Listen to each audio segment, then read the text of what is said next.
Hey there, friends. My name is Jim. How's it going? Today I'd like to talk to you a little bit about Ghislane Maxwell and the trials surrounding her and specifically her family.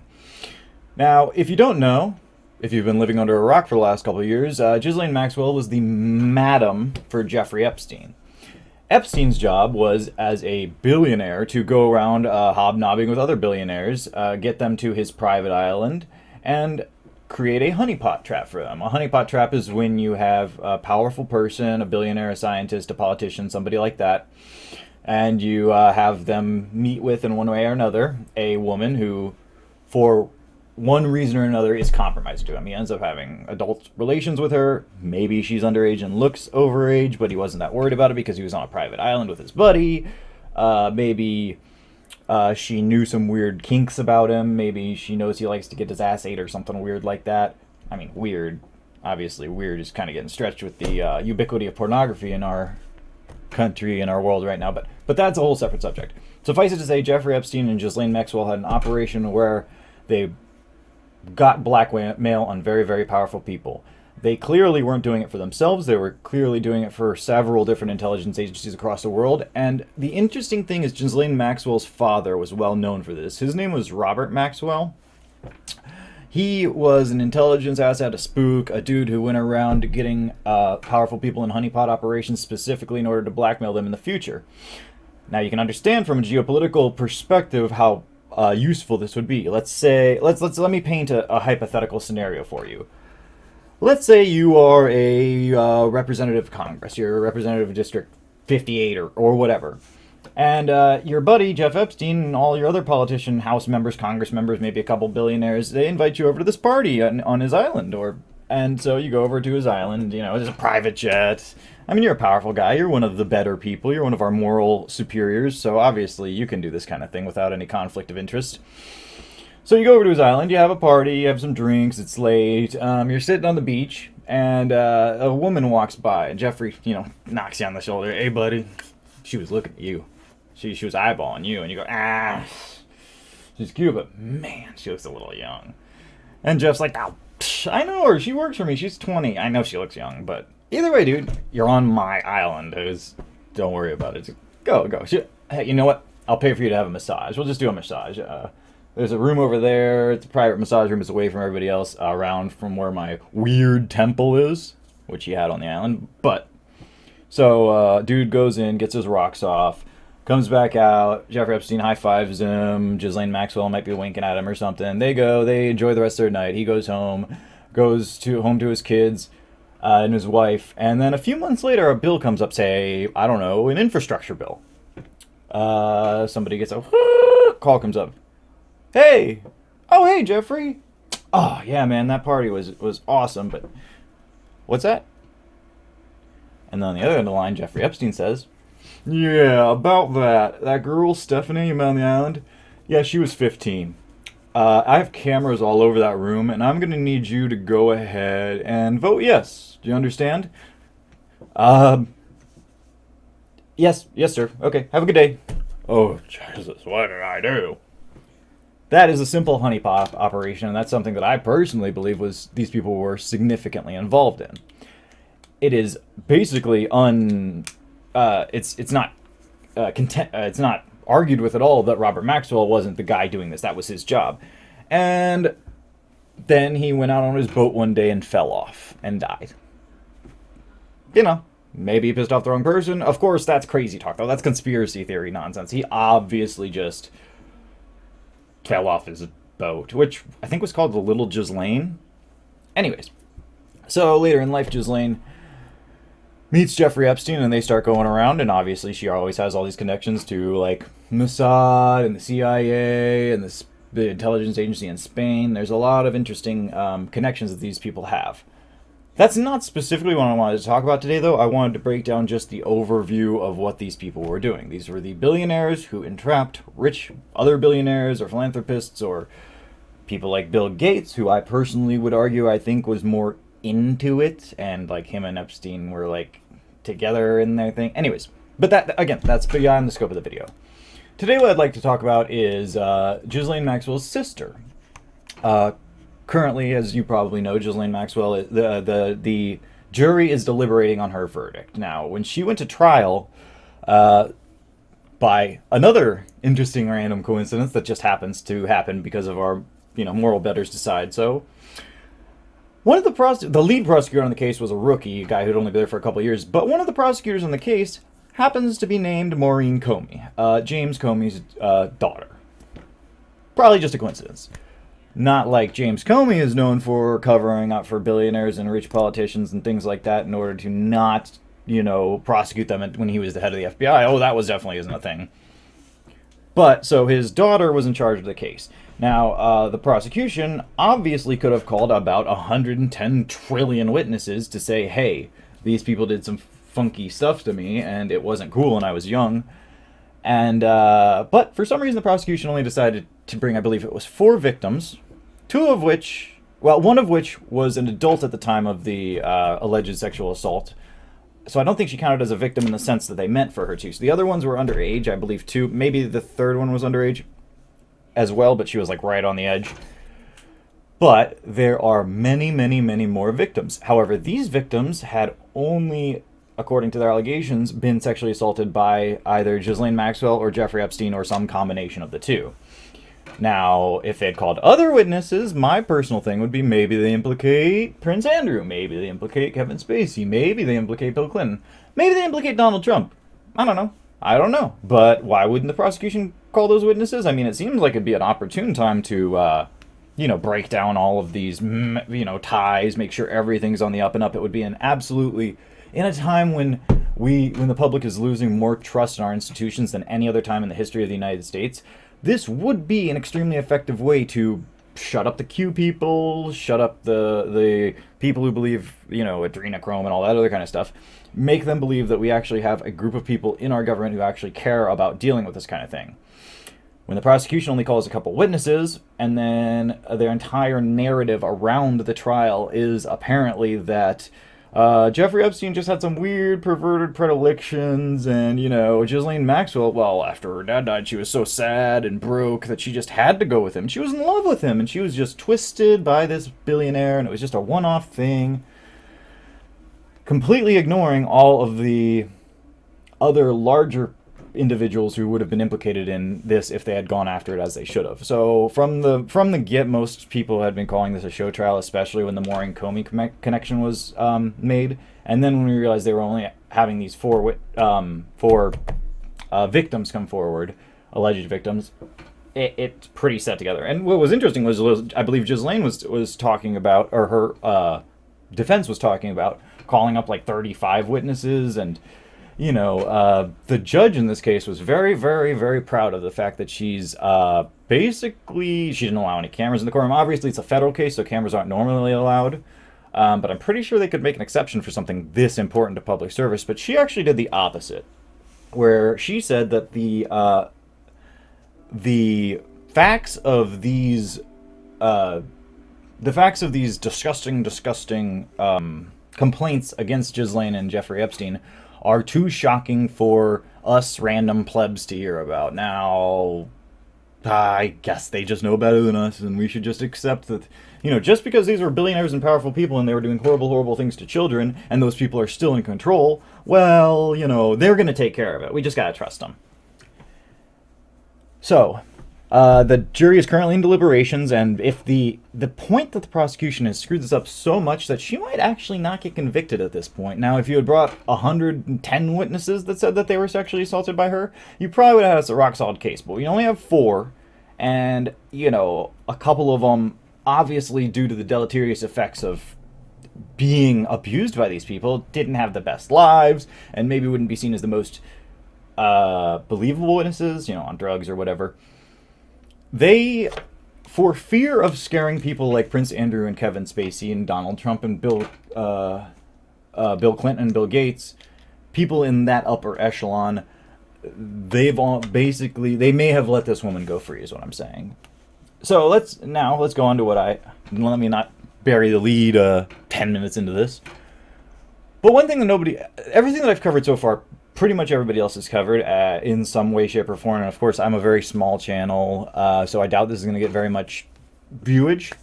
But it's important for us to look at connections that are involved other than Lex Wexner was the gentleman who apparently financed Jeffrey Epstein and made him a billionaire, gave him $1 million mansion for $1 in order so that his assets were so high that he was considered part of the billionaire class. Nobody really knows where Jeffrey Epstein made his money from. But that's been discussed. The Ghislane Maxwell, Robert Maxwell thing has been discussed. The Mossad connection has been discussed, maybe not enough, but I'm certainly going to do that in a future video. But for this video, let's talk about Ghislane Maxwell's sisters, at least this portion of it. So let me share my screen here. One of her sisters' names was Christine Maxwell. Christine Yvonne Melina Maxwell, born 15th August 1950, is a British internet content pioneer and educator, best known as the creator and co-founder of Magellan. Maxwell also co-founded the software company Chiliad and is the author of several books. She's the program manager of learning technologies at the University of Texas at Dallas. Now, watching that, you would think that sounds pretty benign, not too bad. Let's look what she does with information technology, though. Her career, blah, blah, she was an editor. Maxwell became a resident of the San Francisco Bay Area in 1979. In 1982, Maxwell crowd Information on Demand, one of the largest information brokers, which was later renamed Research on Demand. Maxwell is the creator and co-founder of Magellan, one of the first professionally curated online search reference guides to internet content. So a very, very early kind of mix of Google and like a yellow book for the internet. There you go. In 1992, she created and co-authored one of the first hard copy reference guides to the internet. New Writer's Official Internet Yellow Pages and the McKinley Internet Yellow Pages, both published by Macmillan Publishers in 1994 and 1995 respectively. After Magellan was acquired by competing search engine Excite in 1996, she went on to co-found Chiliad, and this is the company that actually I personally believe is the interesting part. Chiliad, a software company involved in the advance of on-demand, massively scalable, intelligent mining of structured and unstructured data through the use of natural language search technologies. The firm's software was behind the data search technology used by the FBI's counterterrorism data warehouse. As of August 2019, Maxwell served as the board of directors of Chiliad Inc. She's the program manager of learning technologies at the University of Texas at Dallas, where she's also involved in special products for information researches. Maxwell is a former trustee of the Internet Society and the Santa Fe Institute. She serves on the boards of the International Center for Disability Resources on the Internet and Leonardo/OLATS. In 2011, she was appointed an Internet Protocol version 6 fellow of the forum in recognition of her contributions to support the promotion, deployment, and technology advantages of version 6 around the world. So, that's a lot of gobbledygook, but what it means is she was one of the people that was involved, at least her, and the money that she used was used to create a lot of what is the foundation for search engines and internet databases right now. But what I specifically want to focus on here, behind the data search technology used by the FBI's counterterrorism data warehouse. Now, this took some doing because it's been kind of scrubbed from the internet. So I had to go through the Wayback Machine and find one of the captures, because actually some of these have been deleted. But this is a little article about Chiliad, which again was her company. Her company. Christine Maxwell, sister of Ghislane Maxwell. Both daughters of Robert Maxwell, the international spook who was in charge of honeypots across the world involving underage girls. So let's take a look at what Chiliad's all about. Washington Business Wire by... who knows? This is so long ago. I guess just the Business Wire.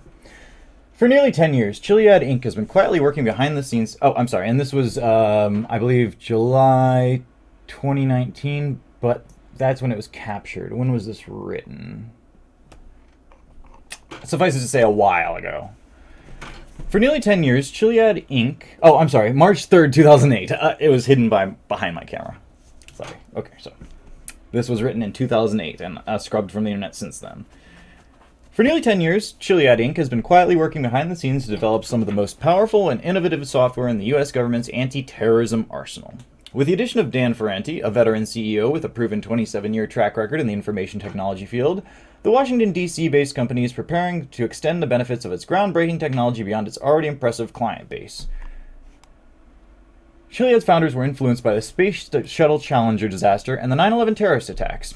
Investigations into both events concluded that the information stored as incompatible databases and documents maintained by different departments and organizations could have allowed managers and officials to prevent those disasters. But there simply was no existing technology to connect the dots across so many incompatible systems and organizations. Efforts to solve this problem hastened development efforts within Chiliad and drove the first deployment of Chiliad software within the U.S. intelligence community to create a virtual knowledge environment across distributed information stovepipes, databases, and applications. The phrase connecting the dots is central to understanding Chiliad's principal software project, Chiliad Discovery Alert, says Ferranti. Ferranti adds, Chiliad Discovery Alert is a comprehensive platform that provides search, information extraction, and on-the-fly analysis, real-time knowledge fusion, dynamic navigation, and real-time alerting. Our key differentiator is the ability to seamlessly tie together all of an organization's distributed stovepipe applications and disconnected data repositories. In some of our U.S. government deployments, we even go across different agencies to get at the heart of the 9/11 problem. Our software makes all of the resources appear as a single virtual repository to any authorized user.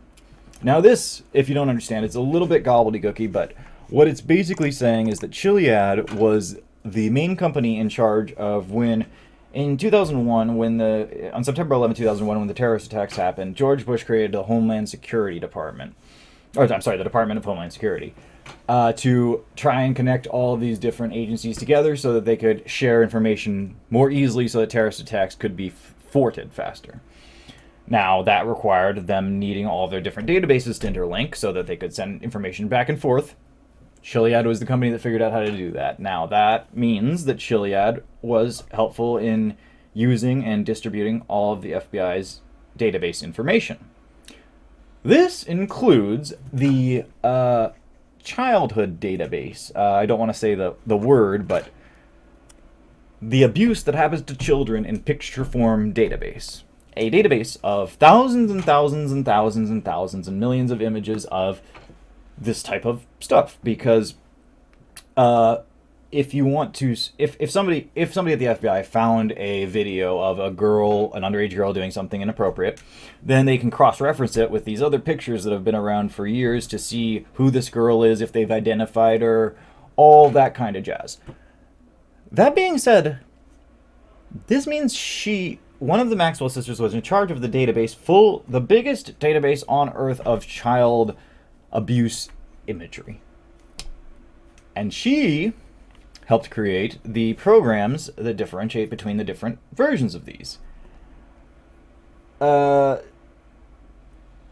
If that doesn't make you a little bit upset and a little bit suspect about why these people are so intricately connected to our intelligence networks, then I don't know what to tell you. The point of this is to say that the sisters, Christine and Isabel, who are twin sisters, are two of the leading, including Ghislane actually, they're three of the leading people creating what was the internet, creating what we have here, what I'm able to share with you through a video. They are the ones who put this stuff together in a way where the FBI could search it functionally. This means that Christine, Isabel, Ghislane, and by extension Jeffrey Epstein, helped create the database that identifies child victims. I don't know how far you want to go with that, as in they would know exactly who they are, where they are, they'd know what images to kind of keep out of there. Maybe if they saw an image of somebody they knew they wanted to take care of.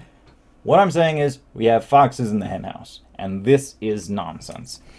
When there's this much government corruption and insanity going on, when we literally know that the top echelon of our society are involved in the most heinous and disgusting crimes against children that you could possibly imagine, we sit by and agree to it by not fighting it. When you go to work, when I go to work, I have a job at a retail place. When I go to work, and I get my check at the end of the week, about 14% is taken out. That 14% goes to sheer Social Security and Medicaid, but it goes to the government. The government, these people's salaries are paid by you putting stuff on a shelf or buying stuff off a shelf or working whatever your job is. We need to fight back. I'm not sure what that means. I'm not going to say I have all the answers, but information like this is important, and I'm trying to get it out there. So today's Christmas. By the way, I'm going to go ahead and upload this. Merry Christmas to all you guys out there. Anybody who doesn't celebrate it, well, Merry Yule or Kwanzaa, I guess. Or Hanukkah, I guess. Happy Hanukkah. Oh, that's over anyways. So, If you think this is good information, please share it. Click on the link, copy it, send it to your friends. Just share this information. If you feel like you want to support me so I can do this more in the future, maybe as full-time, feel free to support me in the support links below. Other than that, you guys have a Merry Christmas and Happy New Year. Bye-bye.